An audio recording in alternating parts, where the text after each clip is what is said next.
মনে রাখবেন, যেই মেয়ে যেই মহিলা নষ্ট হয়ে যায়, মেয়ে যদি চরিত্রহীন হয়, মেয়ে যদি অপবিত্রা হয়, মেয়ে যদি খারাপ হয়, তো এটা বিরানি পৌঁছলে জাগাত রাখুন যায় না, একবারে দূরের ডাস্টবিনে ফেলে দিতে হয়।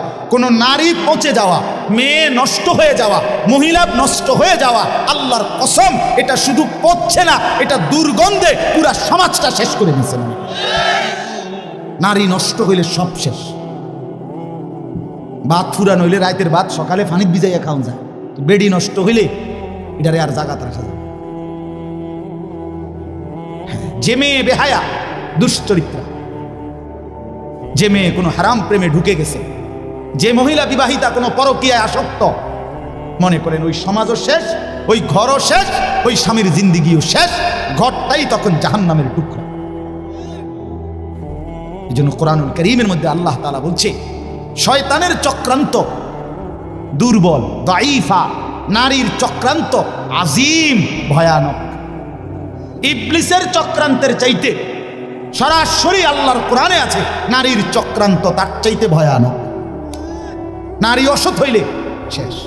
বেডি যদি সিদ্ধান্ত নেয়, এই জামাই তোরে বেড়া আমি তোর বাপের লগে, মাল লগে, দেবর ননদের লগে তুই কেমনে থাকস, আমি বেডি বাচ্চা দেখতে দেখা দিতাম না, তো মনে করেন শেষ। বুঝেন না? মহিলা যদি সিদ্ধান্ত নেয় আমি আমার জামাইরে, জামাইয়ের আপন মা বাবার সাথে, জামাইয়ের ভাই বোনের সাথে চলতে দিব না, তো এর চাইতে দুর্ভোগ আর লাঞ্ছনা ওই ফ্যামিলিতে আর হয়। এই জন্য মাদের ইসলাহ খুব দরকার, বোনদের ইসলাহ খুব দরকার, নারীর সংশোধন খুব দরকার। কোরআনুল কারীমে আছে, ইন্নামা ইউরিদুল্লাহু লিইউযহিবা আনকুমুর রিজসা আহলাল বাইত। আল্লাহ বলে, নারী তোমাকে আমি বললাম, মুসলিম নারী, ওয়াকারনা ফি বুয়ুতিকুন্না, তুমি ঘরে অবস্থান করো, ওয়ালা তাবাররাজনা তাবাররুজাল জাহিলিয়াতিল উলা, তুমি বেপর্দা বাহিরে ভিন নারী, অসভ্য নারী, জাহেল মূর্খ নারীদের মতো বের হইও না। 3 ওয়া আকিমনাস সালাহ, আল্লাহ বলছে কোরআনে, নারী তুমি 5 ওয়াক্ত নামাজ পড়ো, ওয়া আতিনাজ যাকাত, বছর শেষে হিসাব করে তোমার স্বর্ণ রৌপ্য গহনা অলংকারের যাকাত প্রদান করো। আর 5 নাম্বার, ওয়া আতিনাল্লাহ ওয়া রাসূলা, আল্লাহ এবং রাসূলের আনুগত্য করো। আল্লাহ বলে, নারী কেন বললাম? এই আল্লাহ তখন বলছে, আমি আল্লাহ চাই তুমি নারীর মাধ্যমে তোমার পুরা ঘরটাকে পবিত্র করে দিতে। যে নারী নামাজি, যে নারী চরিত্রবান, কসম আল্লাহ, সে ঘর পুরা পবিত্র হয়েছে।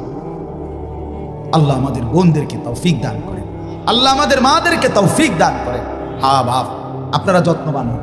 আমি প্রত্যেক দিন বলি, খাট পালং আর সোফা, ফার্নিচার আর দালান বিল্ডিং, টাইলস আর বাথরুম, এটা আপনার জিন্দিগির কামিয়াবি না। আপনার স্ত্রী সন্তানের ঈমান, আপনার স্ত্রী সন্তানের নামাজ, আপনার স্ত্রী সন্তানের পর্দা, আপনার স্ত্রী সন্তানের কোরআন, আপনার স্ত্রী সন্তানের হালাল হারাম মেনে চলা, আল্লাহর কসম এটাই আপনার সংসার, এর মধ্যেই আপনার সফলতা, এর মধ্যেই আপনার জান্নাত, এর মধ্যেই আপনার পরকালের মুক্তি। আল্লাহ বুঝার তৌফিক দান করে। শেষটা হইল আখিরাত, এটাই শুধু তর্জমা বললে আপনারা বুঝে ফেলবেন। শেষ এক হইল, জীবনের সব কিছু আমার হবে কার থেকে? আর জীবনের সব কিছু আমাকে সাজাইতে হবে কার মতো? এই সহজ বুঝলেন না? আর রয়েছে কি? আমার জিন্দিগির আল্লাহকে সবসময় স্মরণ রাখা, রসুলুল্লাহর মতো জীবন গড়া। কেন কেন এগুলো দরকার? কেন? ভাত মাছ চাল ডাল দালান বিল্ডিং করার জন্য না, আখিরাতের জন্য।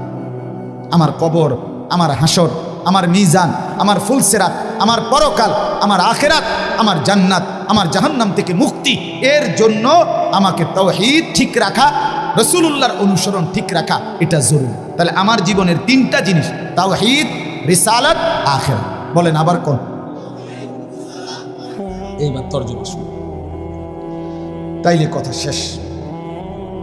আল্লাহ তাআলা বলেন, বিসমিল্লাহির রহমানির রহিম, কোরআনুল কারীমের 75 নম্বর আয়াত। আর সূরা কত নাম্বার?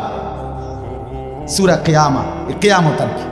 আল্লাহ তাআলা বলেন, লা উকসিমু বিয়াউমিল কিয়ামা, আমি আল্লাহ কসম করছি কিয়ামত দিবসে। আমি কসম করছি বান্দা, আমি কসম করে বলছি কিয়ামত নিশ্চিত। আল্লাহ কসম করলে, এমনিতে বললেই তো আল্লাহর কথা 100 সত্য। সেখানে আল্লাহ আমাদের বিশ্বাস আরো হওয়ার জন্য কসম করছে। এরপরে আখেরাতকে ভুলে যাওয়া বুদ্ধিমানের কথা বলেন না, বুদ্ধিমানের কাজ। আল্লাহ আমাদেরকে বুঝ দান করেন। ওয়ালা উকসিমু বিন-নাফসিল লাওয়ামা, আল্লাহ বলেন 2 নম্বরে আমি আরো কসম করছি ওই অন্তরের, যেই অন্তর মানুষকে গুনাহের প্রতি তিরস্কার করে নেক কাজের প্রতি আহ্বান। এমন একটা দিলের যদি কাউকে আল্লাহ এমন একটা দিলও দান করে, বড় মোবারক, বড় মোবারক, বড় ভাগ্যবান। এটাকে নফসে মুমিনাও বলে, নফসে লাওয়ামাকে। মানুষের ভিতরের এই প্রবৃত্তি, মানে আমাদের ভেতরের চাহিদা, প্রত্যেকের ভিতরে এই চাহিদা, এই নিয়ামতটা যদি না থাকতো দুনিয়া চলতো না।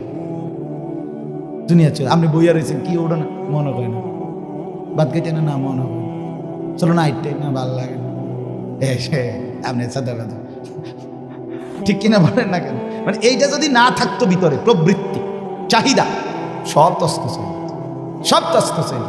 তো এই প্রত্যেক মানুষের নফস, ভিতরের চাহিদা, নফস এটা 3 প্রকার। কয় প্রকার? 3। প্রথম, প্রত্যেক আত্মার প্রথম চাহিদা গুনাহের দিকে আহ্বান।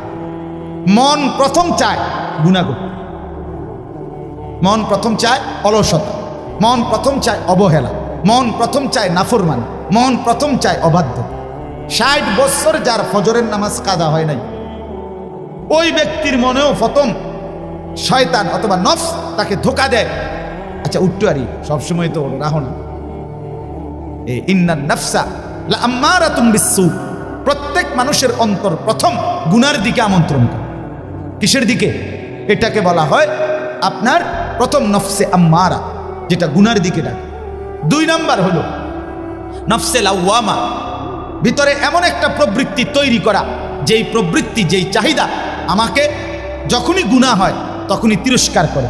আহা কি করল, আহা কি করল, এটা কেন করল, মিথ্যাটা কেন বললাম, চুরিটা কেন করলাম, লোকটাকে কেন গালি দিলাম, নর্তকী কেন দেখলাম, নাচ গান কেন দেখলাম, লোকটাকে ওজনে কম দিলা কেন, এই বেটার উপরে জুলুম করলা কেন। এই যে বিবেকের দংশন, বিবেকের দংশন, অনুভূতির টানাপোড়ন, নিজের কলিজার মধ্যে জ্বলা পোড়া। আহা নামাজটা ছুটে গেল, আহা আরেকটু আগে দাঁড়াইলে জামাতটা পাইতাম, আহা প্রথম রাকাতটা কেন পাইলাম, কেন কেন ফজরের নামাজটা জামাত ছুটে গেল। এই যে একটা অস্থিরতা, এই যে একটা বেচাইনি, আজকে সারাদিনে হায় হায় একবারও আল্লাহকে ডাকলাম, একটু কোরআন শরীফও করতে পারলাম না, কাউকে 10টা টাকা দান করতে পারলাম না। এই যে কোনো নেক আমলের প্রতি একটা অস্থিরতা, গুনাহের প্রতি একটা নিজের অস্থিরতা, কেন করলাম, এই কেন আমল ছুটে গেল, এতটুকু চাহিদা যদি কোনো দিলের মধ্যে থাকে, এটাকে বলা হয় নফসে লাওয়ামা। এর থেকে নিচে মুমিনের নামা উচিত না।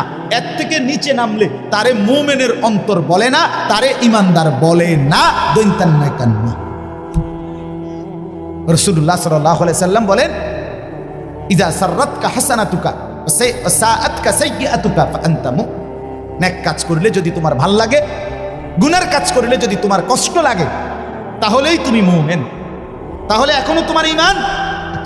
কিন্তু বছরের পর বছর গুনার পরেও যখন বিবেকের কোনো দংশন নাই, তোমার ঈমান নাই। নাউজ, এটাই আমি বলতে চাইছি প্রথম।